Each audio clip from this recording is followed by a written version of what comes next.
Ассалаумағалейкум, ардақ тағайын. Эфирде аптатынсы бағдарламасы. Жүргізуші мен Ануарбек Мырзатайұлы.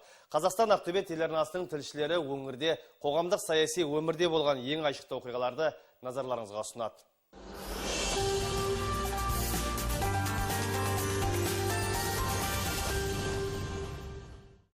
Осы апта Ақтөбеге ел назары тағы ауды. Өңірге мемлекет басшысы Нұрсұлтан Назарбаев жұмыс сапарымен келді.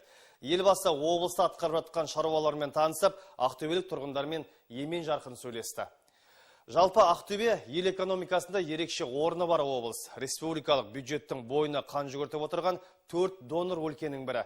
Индустриалдық инновациялық бағдарлама аясында аймақта соңғы 1 жылда 8 өндіріс орны ашылған. Ол жерден 400-ден астам ақтөбелік жұмыс тапты. Елбасы сапар аясында ферроқорытпа зауытының жұмысымен танысты. Ел экономикасының дамуына сүбелі үлес қосып отырған өндірістің әлеуетін бағамдады. Одан соң әлемдік нарықта салмағы артып келе жатқан Ақтөбе рельс арқалық зауытына да барды. Қазір кәсіпорында рельстің 2 түрі шығады. Бірі жылдам жүйткитін пойыздарға арналса, екіншісі қарапайым пойыздардікі. Зауыт еліміздегі ірі жобаларға да атсалысып келеді. Атап айтсақ, Астанадағы жаңа вокзалдың рельстері осы зауыттың өнімі. Жуырда зауыт жанынан шойын өңдейтін өндіріс іске қосылмақ. Өңірдің ауыл шаруашылық әлеуеті де мемлекет басшысының назарынан тыс қалмады. Ол жоғары технологиямен салынған Greenhouse Қазақстан жылыжай кешеніндегі қайнаған жұмысты көрді. Елбасының өндіріс орындарына жасаған сапары туралы әріптесім Айгүл Байменова тарқатады. Президент алдымен республиканың индустрияландыру картасына енген ең ірі ақтөбелік инвестициялық жоба ферроқорытпа зауытына ат басын тіреді. 2014 жылы іске қосылған өндіріс ошағы жылына 440 мың тонна феррохром өндіреді. Жаңа зауыттың алғашқы капсуласын кезінде елбасы Нұрсұлтан Назарбаев салған болатын. Цехта 4-5 жұмыс жасайды. Олардың әрқайсының қуаттылығы 72 мегаватт. Өндірістің ерекшелігі сол шикізатты кесектемей-ақ бірден балқытады және құрамында 8-9% көміртегі сақталады. Жоғары көміртекті феррохромның қолданатын аумағы, яғни болат өндірісі негізінен және аздап шойын өндірісінде қолданады. Бұл яғни қалай мына күнделікті кухня дейміз ғой, яғни күнделікті кухняда қолданылатын ыдыстардан бастап кеме және аэроғарыш агенттігінде, аэроғарыш саласында да осы феррохромның қорытпасын қолданады. Одан кейін Нұрсұлтан Назарбаев Ақтөбе рельс арқалық зауытына барды. Өндіріс ошағы Нұрлы жол бағдарламасы аясында жаңа технология бойынша жұмыс істейді. Рельстер жоғары жылдамдыққа және жүк тасымалдауға арналған. Это рельсы 120-метровые, 100-метровые. 100 және 20 метрлік рельстер жоғары жылдамдықтағы пойыздарға арналған. Қалалар арасында қатынайтын жүрдек пойыздың жолына сапалы рельстер қажет екені рас. Қазір біз барлық жаңа технологияны меңгеріп жатырмыз. Әмбебап болу және сапаға баса мән беру біздің зауыттың басты ұстанымы. Ішкі нарықты толықтырудан өзге Ақтөбе өндірушілері рельс өнімдерін Өзбекстанға, Тәжікстанға, Беларусь, Грузия, Түркменстанға, Ресей Федерациясына, Эстонияға және Иранға экспорттайды. В данный момент завод производит рельс профиля R65, DT350. Дәл қазір зауыт R65, DT350 рельстерін шығарады. Бұл сапалы өнімдер нарықта жоғары сұранысқа ие. Мұндағы жұмыс өзіме жас маман ретінде өте ұнайды. Біз жұмыс істейтін қондырғылар әлемде ең үздік технология. Зауыттағы әлеуметтік жағдайға және еңбек жағдайына ризамыз. Мемлекет басшысы зауыт жұмысшыларымен кездесті. Өзі де еңбек жолын металлург болып бастаған елбасы зауыттағы қарапайым қызметкерлердің еліміздегі еңбек адамдарының жасап жатқан жұмысына оң баға берді. Ақтөбедегі ең үлкен зауыт салды. Бұрын соңды болмаған. Қазақтың балалары мұндайға жүремейді. Сендер білмейсіңдер. Жарықтарың жұмыс алдында. Ең үлкен Ақтөбедегі зауыт. Келешегі үлкен әрі. Ақтөбенің қысы қатты, жазы аптабыстық. Жеміс-жидек пен көкөністі жыл 12 ай баптауға мүмкіндік жоқ. Ал оңтүстіктен келетін бау-бақша өнімдері күн суытса болды, қымбаттайтыны тағы бар. Енді бұл мәселенің күрмеуі шешілді. Облыс орталығында ашылған Greenhouse Қазақстан жылыжайында жеміс-жидектің түр-түрі өседі. Жылдық қуаты 6000 тонна өнім беруге қауқарлы. Ішкі сұранысты толық қамтамасыз етіп отыр. Елбасы осы жерде өңірде шығарылатын өнімдерді тамашалады. Енді өзін шығарып отырмын. Әдеке, осыған келесің осыған. Мынау жаңағы. Мынау да бал ма? Е, бұл да бал. Мынау бөдененің жұмыртқасы. Мынау бөдененің жұмыртқасы. Қай жерде жасап жатсыңдар? будене жұмыртқа бізде қазір 15 мың бас будене бағып отырмыз. Соның мынау жаңа жұмыртқалары. Ферма бар. Жылыжай құрылысына озық үлгілі инновациялық жүйе қолданылған. Негізі Greenhouse Қазақстан жылыжай кешені Қазагро қаржы акционерлік қоғамының қолдау көрсетуімен мемлекеттік индустриялық инновациялық даму бағдарламасы аясында салынған. Құны 5-7 миллиард теңгені құрайтын кешеннің аумағы 9,5 гектар. Болашақта көкөністі бүкіл өңірге жеткізу, сондай-ақ алыс жақын шетелге экспорттау жоспары да бар. Бүкіл жылыжайымыздың жүйесінің бәрі автоматтандырылған. Тамшылап суғарудан бастап, осы климатта бір дәрежеде ұстаудың бәрі автоматты түрде қадағаланады. Өзімізді электроэнергиямен қамтамасыз етеміз. Осы біздің өнімдер Қазақстанның әрбір өкілдеріне және Ресейдің әрбір қалаларында жеткізіліп сатылып жатыр. Биылғы жылдың сәуірінде ашылған жылыжайдан бүгінге дейін 3000 тонна өнім шықты. 120 адам тұрақты жұмысқа тұрды. Алдағы уақытта жоба көлемін арттыру жоспары да бар. Айгүл Байменова, Аманжол Айтмағамбетов, апта тынысы. Атқарушы билікке президент жүктеген міндеттің бірі нұрлы жер және нұрлы жол бағдарламаларының өңірлерде іске асыру. Қос бағдарлама бойынша да жобалар Ақтөбені өзге аймақтарға үлгі етуге боларлықтай деңгейде жасалып жатыр. Бұған Нұр Ақтөбе ауданы тұсында салынып жатқан аз қабатты үйлерді көрген елбасының өзі куә болды. Осы кездесуде нұрлы жол бойынша салынған алғашқы үйлердің иелері алғыстарын жеткізді. 2 жылда осы жерден 500 үй бой көтеріп, пәтермен 10 сотық жердің кезегінде тұрған ақтөбеліктердің баспана мәселесі шешілмек. Жұлдыз Алмазқызы әңгімелейді. Нұрлы жол бағдарламасы аясында Ақтөбенің батыс аумағында Нұр Ақтөбе шағын ауданы бой көтерді. Мұндағы көп қабатты және жеке сектордағы үйлер тұрғындар үшін қолжетімді. Мемлекеттік бағдарламаның шарапатын көріп отырғандардың бірі Нұрлан Қожаев. Ал бүгін мен мықты ризамын. Міне нау үйім, нау алып атқан үйім. Басқа одан не керек? Бәрі жақсы, бәрі салынып атқан. Семья мықты риза. Арыз жерге жазғанда, сол ойладым үй салам деп. Сондай өзім іздедім программаны. Енді сондай программа кіріп, нұрлы жерге, соның барын оқып, условиясын барын. Соның негізі бары ұнады. Облыс әкімі Бердібек Сапарбаев мемлекет басшысына нұрлы жол және нұрлы жер бағдарламаларының өңірде жүзеге асыру барысы туралы айтты. Бұл бағдарламалар аясында биыл 1000-нан астам отбасына тұрғын үймен қамтамасыз ету жоспары бар. Сіздің берген тапсырмаңыз бар. Бірінші нұрлы жол жөнінен. Ол жөнінде бізге биыл 16 миллиард қаржы бөлінді. Қазіргі таңда біз оны толығымен игердік. Сол қаржыға біз 16 мектеп, 10 инфраструктура жасап отырмыз. Сол қаржының арқасында біз 2000 жаңа жұмыс орнын аштық. 16 мектеп, 10 объекты жилищно-коммунальных хозяйствода, су, жолы, жылуы, басқасы. Мынау екінші сіздің нұрлы жер бағдарламаңыз. Бұл сіздің бағдарламаңыздың негізгі мақсаты мынау ИЖС-те тұрған адамдарға тез бітетін үйлер салу. Біз соған 1200 гектар жерден жер бердік, жерде 4200 үй салыну керек. Мұндағы көп қабатты және жеке сектордағы үйлер тұрғындар үшін қолжетімді. Шамамен 7 миллион теңгеге 50 шаршы метр пәтер алуға мүмкіндік жасалған. Президент нұрлы жер тұрғын үй бағдарламасының жүзеге асырылуы халық үшін тиімді екенін атап өтті. Ақтөбені Алматы, Астана, Шымкент сияқты үлкен қалалардың қатарына қосамыз деп көп жұмыс жасап жатырмыз. Содан мен бірнеше жыл бұрын тапсырма берген, бұл жерден 100 мың адам тұратын жаңа бөлтек аудан салынсын. Жаңа салып жатқан көріп. Сондықтан мынау өте дұрыс нәрсе, осы жолмен жүру керек. Жолды салу керек, жылын алып келу керек, жерді беру керек, мә енді сал. Елбасы құрылыс алаңын көріп, осы жобаларға қатысып жатқан құрылыс компанияларының өкілдерімен әңгімелесті. Өзінің Ақтөбені миллион тұрғыны бар қалаға айналдыруға қатысты тапсырмасының орындалып жатқанын бағамдады. Жұлдыз Алмазқызы, Аманжол Айтмағамбетов, апта тынысы. Ақтөбенің мәдениеті мен өнері де елбасының назарынан тыс қалмады. Соңғы жылдары облыста мәдениет ошақтары көптеп салынды. Бұл жерде әсіресе өңірде өнердің өркендеуіне қалталы жерлестердің, танымал кәсіпкерлердің қосқан үлесі сүбелі екенін айта кету керек. Мәселен, CNPC Ақтөбе мұнайгаз ірі мұнай компаниясы есебінен осы заманғы үлгімен өнер орталығы бой көтерді. Ал Қазхром трансұлттық компаниясы шығармашылық академиясының құрылысына қаржы құйып, мектептен қосымша білім беруді дамытуға үлес қосты. Бұл ғимаратта балалар үшін гуманитарлық және техникалық шығармашылықпен айналысуға барлық мүмкіндік жасалған. Ал Ақтөбенің түлегі кәсіпкер Қайрат Мәйтеков Жұбановтар әлемі мәдени орталығын салды. Бұл орталық әлем музыкасының алтын қорын толықтырған Жұбановтар есімін ұрпақ жадында мәңгілік етуге және талантты жастарды қолдауға қызмет етеді. Мемлекет басшысы Нұрсұлтан Назарбаев осы ғимараттарды көріп, өнер адамдарымен, қоғам белсенділерімен және зиялы қауым өкілдерімен жүздесті. Рухани жаңғыру жолында жасалып жатқан жасампаз істерді әңгімеледі. Сөз тізгіні тілшіміз Гүлбада Қайратқызында.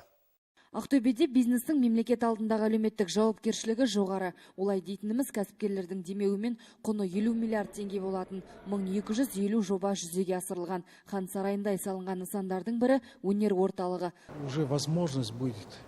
Үлкен концерт залында тек ақтөбелік өнерпаздар ғана емес, атақты деген өнер ұжымдары да өнер көрсете алады. Астана опера, Алматыдағы Абай атындағы опера және балет театр сияқты. Біздің басты қуанғанымыз сол. Ғазиза Жұбанова атындағы филармония сахнасында 50-60 адам ғана сиятын. Міне, жаңа ғимарат ашылып, үлкен сахнада өнер көрсететін мүмкіндік туды.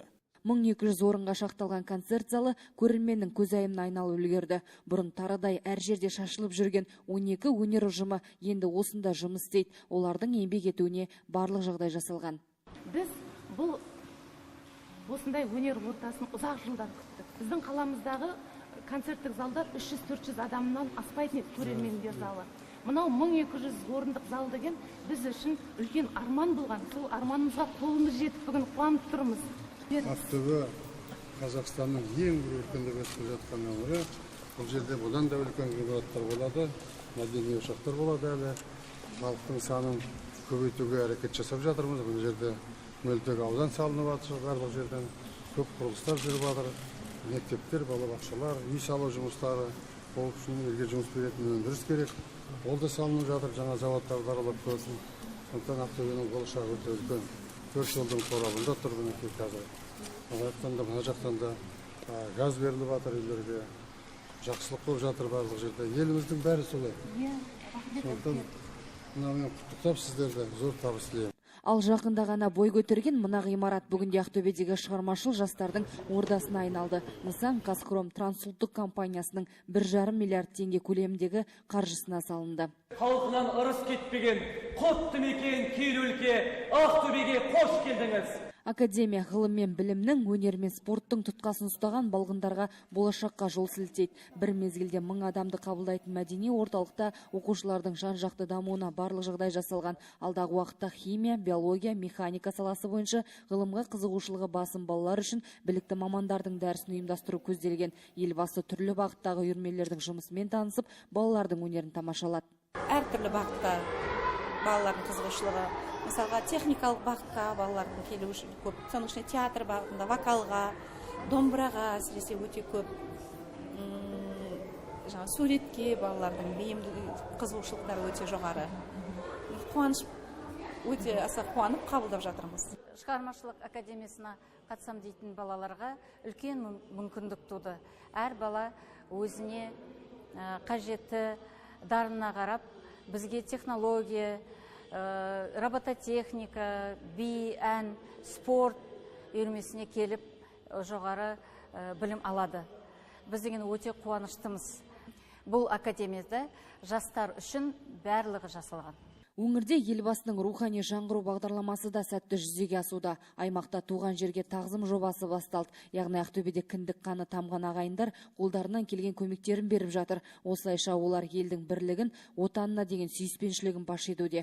Жұбановтар әлемі шығармашылық орталығы соның айқын дәлелі. Кәсіпкер Қайрат Майтеков салған ғимаратта Жұбановтар әулетінің мол мұрасы сақталған. Орталық нағыз шығармашыл өнерлі өрендерге қолдау көрсетеді.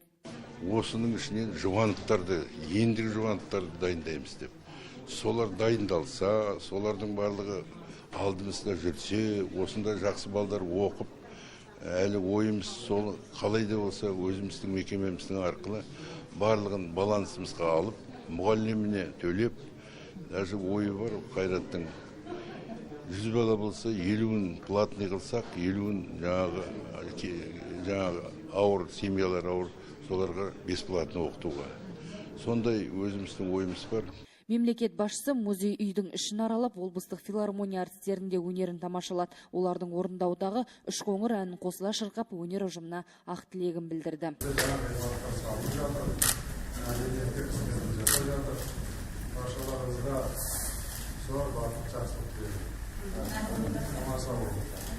Президентпен кездесуге қоғам белсенділері де асықты, әрқайсының өз айтар ойы бар. Елдің дамуы, тәуелсіздіктің жемісі, кешегі Экспо халықаралық көрмесінің абыройлы өтуі, ел болашағы үшін жасалып жатқан қадамдар, рухани жаңғыру мақаласы ақтөбелік интеллигенция өкілдерінің білдірген пікіріне арқау болды.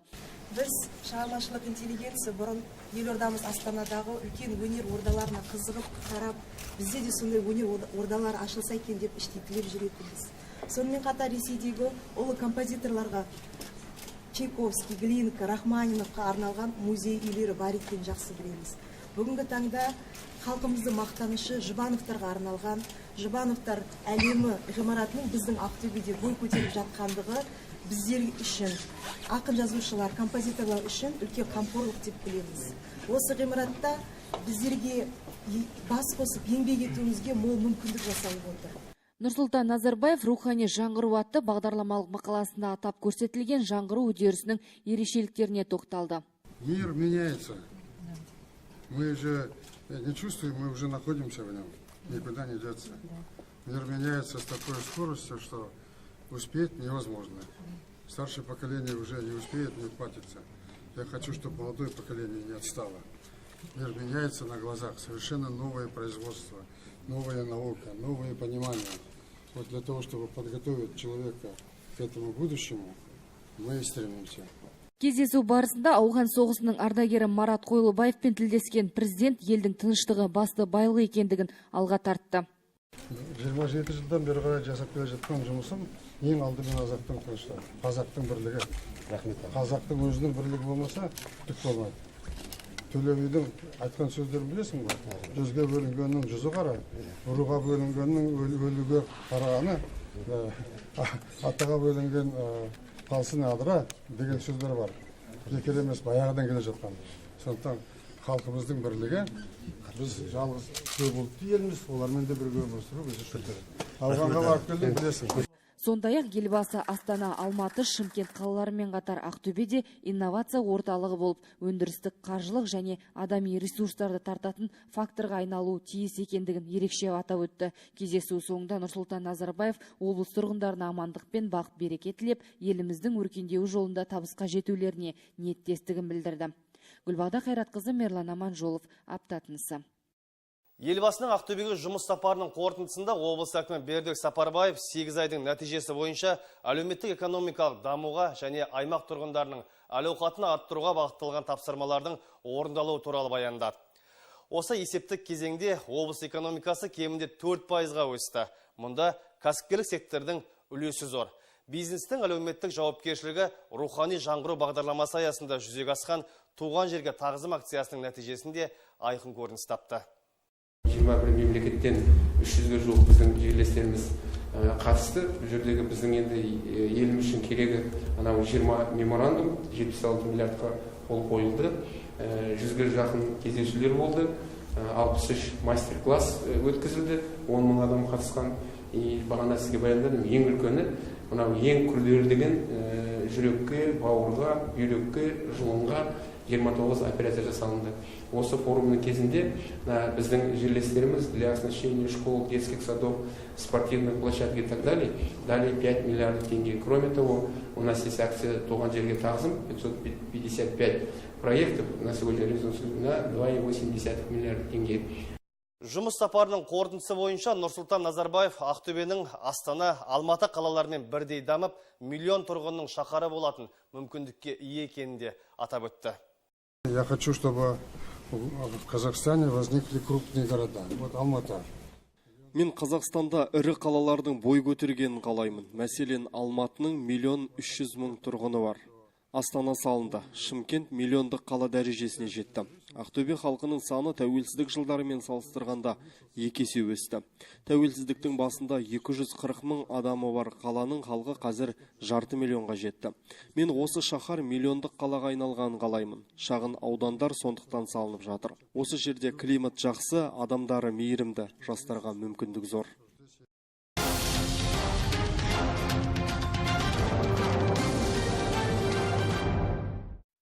Осы апта Ақтөбенің өндірістік секторы үшін жағымды жаңалықтарға толы болды. Елбасының өңірге жұмыс сапары басталған күні Ақтөбеде газ тарату станциясы іске қосылды. Бұл қуаттылығы жағынан Қазақстандағы ең алдыңғы қатарлы газ тарату станциясы. Сағатына 300 мың текше метр газ жеткізеді. Мұндай көлем тек облыс орталығын ғана емес, елді мекендерді көгілдір отынмен қамтуға мүмкіндік береді. Толығырақ Райгүл Еншібайқызының бейнематериалында. Сағатына 300 мың текше метрге дейін газ беретін станция көгілдір отынды тек Ақтөбе қаласына ғана емес, бірнеше ауыл аймаққа да таратады. Қобда, Мәртөк, Алға және Қарғалы аудандарының бірнеше елді мекенін газбен үздіксіз қамтуға қауқарлы. Ұлттық оператор Қазтрансгаз акционерлік қоғамы құрылыс барысында 32 шақырым газ құбырын жүргізіп, 2 реттеуші пункт салды. Мұның бәрі елбасының әлеуметтің әлеуетін арттырып, халықтың тұрмысын жақсарту үшін қойылған тапсырмасына сай атқарылды.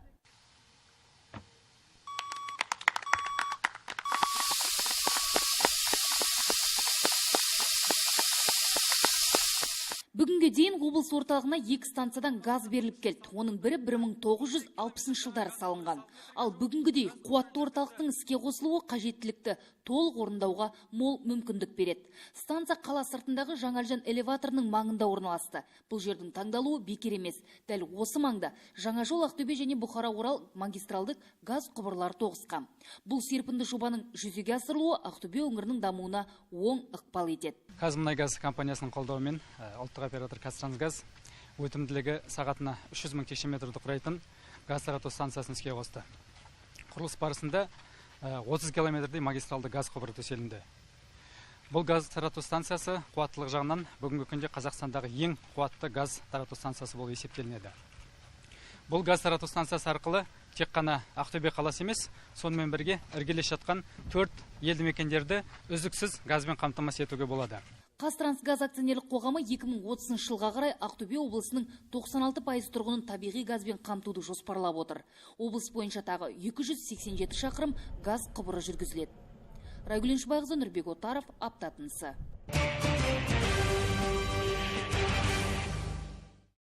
Профессор Есенғос Мәмбеталин Ақтөбедегі медицина университетін тәмамдаған алғашқы түлектердің бірі. 1963 жылы қолына диплом алған ол еңбек жолын Шалқар ауданында бастап, талай науқасқа ота жасады. Қолы шипалы дәрігер кейін Мәскеуде біліктілігін арттырған соң, жоғарғы білім алған оқу ордасына қайта оралып, ғылыми жұмыстармен айналысты, шәкірт тәрбиеледі. Құрметті зейнет жасына дейін 20 жыл Алматыдағы урология институтында еңбек еткен.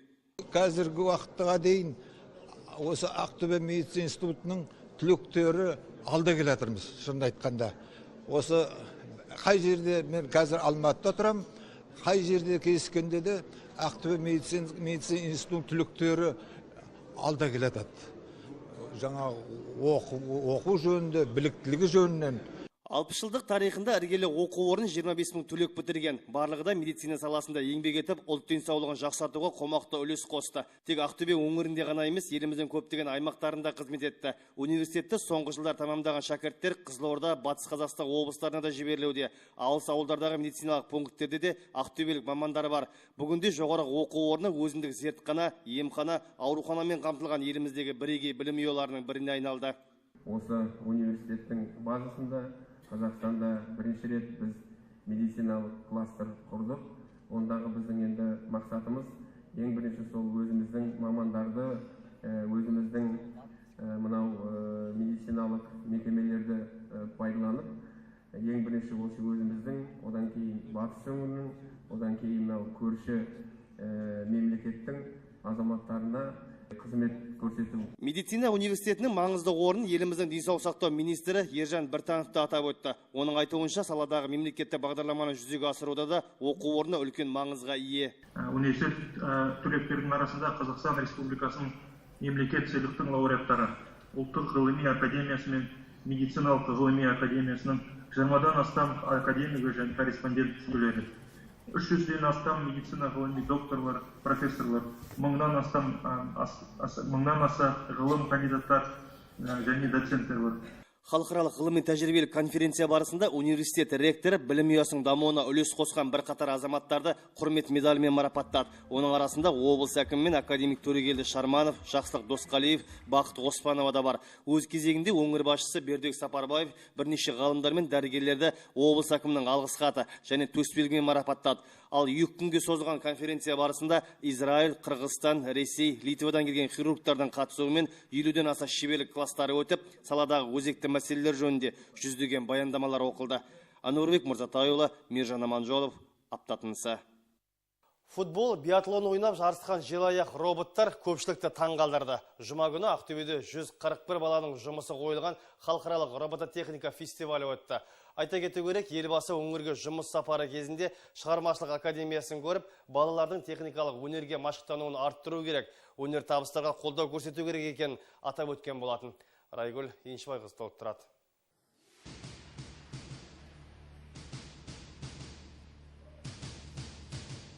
Бұл кәдімгі сумо спортынан сынға түсіп жатқан роботтар. Ақылды техниканы мектеп оқушылар ойлап тапты. Құрастырды, арнайы бағдарлама енгізді. Кейін ұялы телефондағы қосымшалар арқылы басқарылады. Мәселе мына алаңда Ақтөбе және Жамбыл облысының жас дарындар дайындаған роботтар өзара күш сынасып жатыр. 3 кезеңнен де ақтөбелік Құлтемір басым түсті. Яғни жергілікті өрендердің қолынан шыққан бұйымның берік әрі мықты екені дәлелденді. Бір қарағанда робоспорт жасанды сана иелерінің жарысы сияқты көрінеді. Алайда бұл адамның ақыл парасатының сайысы. Себебі бәйге робототехниктердің тәжірибелігін көрсетеді. Роботу обойдется в 4,6 миллиона теңге. Мәселен, мына робототехниканы жинауға біз 1 жыл уақыт жұмсадық. Қажетті құралдарды мектептен аламыз. Тегін, ал негізгі құны 2 миллион теңгеге шығады. Көлеміне қарай қымбаттай береді. Әрине, бұл техникалардың сыртқы бейнесі біз кинодан көріп жүрген роботтар сияқты емес. Бірі қарапайым құрастырғыш ойыншықтарға ұқсаса, енді бірі орындықты елестетеді. Себебі бұларды балалар қол жетімді материалдардан жасайды. Орал қаласынан келген Диана есімді өнертапқыш қуат көзін үнемдейтін спорт орталығын құрастырыпты. Он кладет статиковую монету. Бұл жаттығу құралдары тек фитнес орталығына ғана емес, спортшының өзіне де пайда әкеледі. Яғни салған ақшаңызды қайтарып алғыңыз келсе, жаттығуды толық орындауыңыз қажет. Ал велотренажердағы спортшылардың қозғалысы арқылы орталық жұмсалатын энергия көзін бірнеше есеге үнемдейді. Робототехника саласындағы сайыстар өзге спорттық жарыстар сияқты көрерменге де қатысушыға да ерекше әсер қалдырады. Райгүл Еншібайқызы, Мерлан Аманжолов, Аптатынысы. Көрерменді маңызды оқиғалардан хабардар ету біздің міндет. Айтар ой, салмақты сауалдарыңызды 21-16-08, 40-16-37 телефондары арқылы редакциямызға жолдауларыңызға болады. Және біздің хабарымызды ақтөбе-тв.kz сайты мен әлеуметтік желілердегі парақшаларымыздан да көре аласыз. WhatsApp нөміріміз 8708 471 72 68. Келесі аптада кездескенше сау саламатта болыңыздар.